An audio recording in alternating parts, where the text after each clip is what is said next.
Hello, this is Chris Bratt from Eurogamer, joined by Dennis Shirk, the senior producer on Civilization 6. You may have got that from the title screen here. And we were just saying before we started recording, the music you're listening to in the background is the new Civ 6 theme from Christopher Tin, the guy that did Barbarians and Civ 4. Yeah. People real happy you got him back. Oh, we couldn't be happier with that. His work is amazing, and our fans love him so much. Barbarians was so iconic, and we actually have a chance to see that live tonight. I'm really looking forward to that. Wow. Big orchestra nerd, so I think that's going to be a lot of fun. Yeah, well, this is a good start. So we're on the main menu here. We're going to jump into just kind of a little let's play. You're going to be playing because there's a whole lot of new stuff here, and I would like to talk to you about it rather than just stare at tooltips constantly.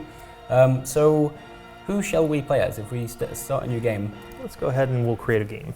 So by the time this goes out, which will be August the 3rd, will all the civilizations have had first looks? Is there anything new? I believe so. I believe everything will have been revealed at that point. I believe there's 19 total that have been talked about. So we're going to, it'd be nice to kind of, we've got a limited time to play, I guess, in terms of what an actual Civ game is like. So what is a new kind of playstyle we could kind of pursue here? Well, I think really hammering home the idea of the unstacking of the cities is always good. There's a few that really play with that well in terms of the districts. We've got Hojo.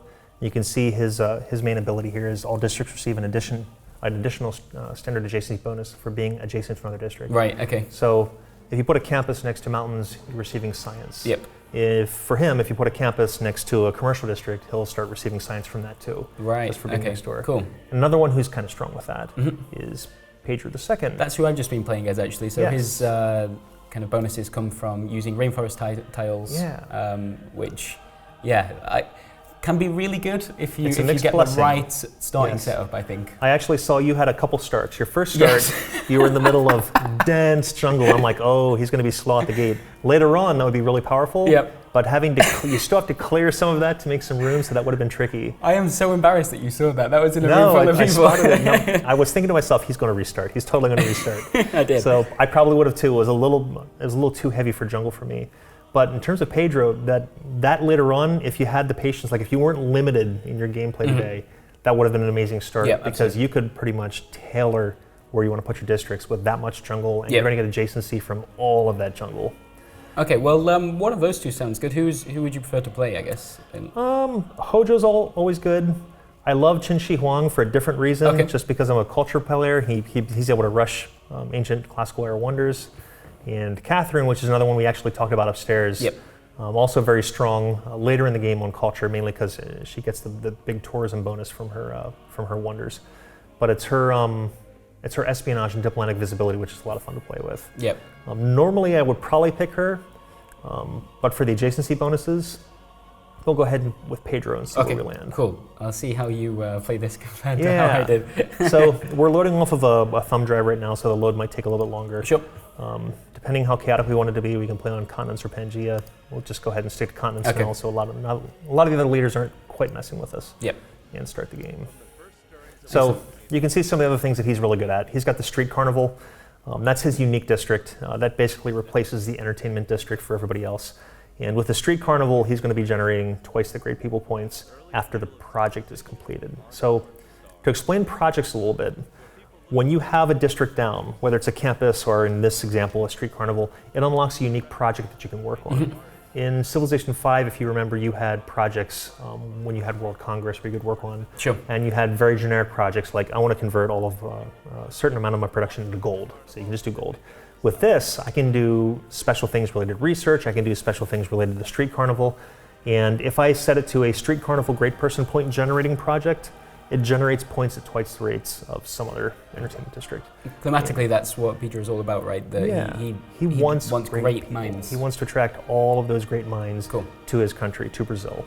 All right, well, we'll see. Ahead and begin, and we'll see where we land. This is actually pretty good. Yeah, plenty of rainforest there, which is good to see. Yeah, and what's really nice about this start too, we got fresh water. That's really important now.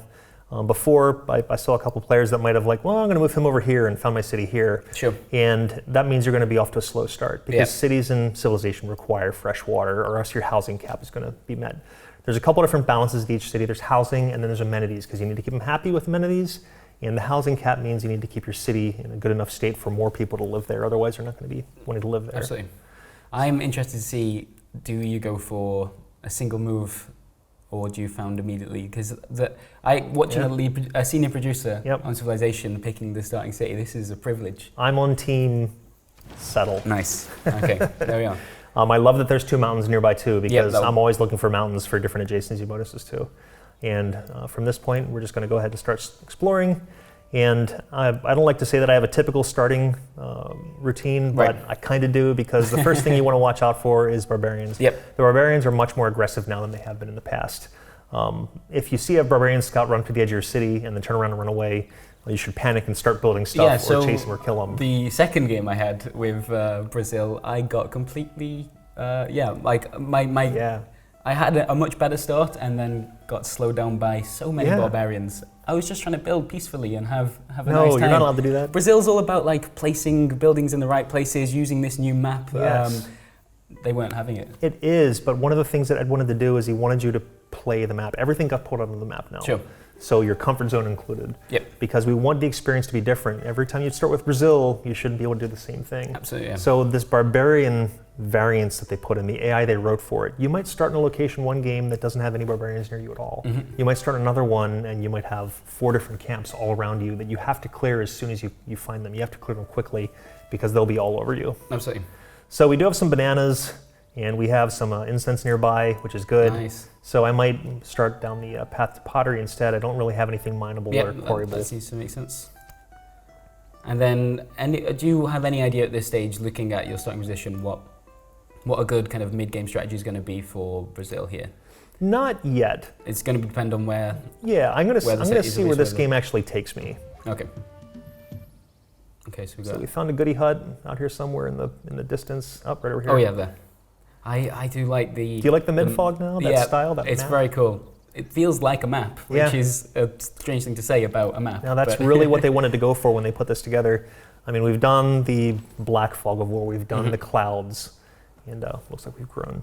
But how do you do something when you have an Age of Exploration theme for the entire game? We wanted that to come across in the UI, we wanted that to come across out in the mid-fog of the world, and that kind of contributes to the look. We just received a Eureka, by the way, which is a boost. And you can see that it came from the Goody Hut. So our knowledge of astrology has advanced considerably for astrology. So I have no idea what that's like to balance. I imagine horrific, but thematically I love it because it makes sense that the different things are boosting your research and your progress. Like if your city starts by the sea, like you immediately have a boost to sailing. That makes sense to me. As a person, not just as a Civ player. It's the very first thing we had in the prototype. Followed soon after by districts. Boosts were easier, so they came on first. So there's been a lot of variance to boost as we went through time. For example, the one we just got is normally you want to find a natural wonder and you get boosted for astrology. In that case, a Goody Hut gave it to us. But the things that you do matter. So if you kill a unit with a slinger, which is your really primitive ranged unit, you get a boost for archery. I think that's really cool. Yeah, it's learning as you go along, and it's nice because it kind of reinforces the way you're playing. Yeah, right. So if you're playing a barbarian strong game, you're clearing barbarian villages, you're going to earn more and more military things. It kind of encourages you to go military. Don't have to, but it's a nice way to play. Absolutely. So with Civ 5 felt like something of a reboot for the series. Obviously, Hex Tiles came in and changed how we think about the Civ series. With Civ 6, what was that like in comparison? How much of a kind of blank sheet did you have starting with this game? We didn't necessarily want to go with a blank sheet. Sure, because there seems to be a lot of inspiration from obviously Civ 5, but also particularly Civ 5's expansions have kind of fed into this and been worked upon. We actually had a lot of feedback after we released our original base game that it just wasn't big enough for the Civ 4 players. When you came off of Civ 4 with Beyond the Sword, that's a lot of game. That is a lot of game. So players felt there wasn't enough there in the base game. So Ed obviously worked diligently to make sure that we met expectations as we went through the expansions. And the same thing can be said for Civilization 6. He wanted to remove that as part of the equation. So players that loved playing all the expansions of Civilization 5, we brought forward almost all the content from the expansions. I think the World Congress is the only thing we didn't bring forward with us. And we tuned it all for Civilization 6. So, when players are ready to play with a religion system, that's great, it's there. The Great Work system is going to be there. The Great People system, which is now really cool, by the way. This is completely different. I don't know if you had a chance to fool with this too much during your play session yet? Not too much. Despite playing as Brazil, who should be all about Great People, I didn't quite get there. Ignore some of the placeholder UI that's going on in here right now. Okay. But the great thing about the new Great Person system, especially with Brazil, is he's earning these more quickly. And the Great People in this game are being competed for by all the players of the game. So you're all playing that common game where you're trying to earn these, and they are all specific in terms of their benefit that they give to who the person was. So we wanted to relate that with every single one. So when you have enough points, because for example, if I build a campus, I'm going to start earning points towards this great scientist. The more campuses, the more science buildings I build, the more points I'm going to earn towards this guy. I can put specialists in there. If I come around to that and I have a chance to recruit him and buy him with those points, I can choose to pass on him and leave him for the next person and take some of my points forward to the next one. It's all about looking at these and seeing if it's something that you really want or if it's something you're like, I'll let somebody else get them or not. Who do the first picks tend to be? So this kind of reminds me of when civs are picking their religion and kind of fighting over who gets what. Yeah. Is there anyone here that, from your experience, players or testers or kind of... Not necessarily. Some are better than others, but it's relatively random. They're grouped by era. So you've got so many great scientists that will only show up in this era and so on and so forth. So it's all playing what you're dealt. It's kind of like with the land. We want players to play what they're dealt and really have to adjust as they're going along. So that's particularly fun. And I can't wait to see what people think of this system. There's a little bit of colonization. I don't know if you played colonization back in the day, but the founding fathers were a similar system where you actually competed for them instead of just getting everybody like you kind of did with Civilization 5. I see. Cool. So this is the excellent and terrible thing about demoing Civ. There's so much to it that we get it's hard to actually play the game sometimes without getting distracted by new features, and it can happen. I think there are worse problems in the world. So are you spotting anything here that's looking good for a second city? Oh, definitely. I'm already eyeing up down the coast here because for me, I'm a mountain whore. I love to find the mountains, and that's because mountains give you a lot of flexibility, not only with districts and adjacency bonuses. If you do find yourself in a spot where there's not any good places along a river to settle because you need access to water, later in the game, there's a goody head.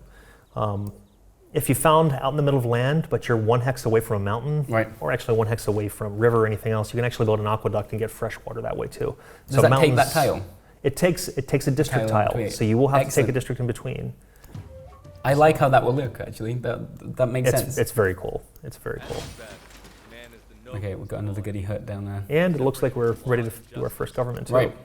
So Code of Laws, this is the very first civic in the game. Once that finishes, it unlocks, you can see 2 military policies and 2 economic policies. And we get the chieftain. Yeah, which is one of each, right? Yep. So if we look, it's just super basic. We have 1 of each policies. Early on, I always like to go with the +5 when fighting barbarians, although I might not need to because I haven't spotted any yet. But I sense that might be a good better safe than sorry. And God King is always good because you're getting faith and gold in the capital. So if you're looking to kind of kick off that religion game, it makes a lot of sense. An early start. Also, we've only got 1 city to think about right now, so production across all the cities +1.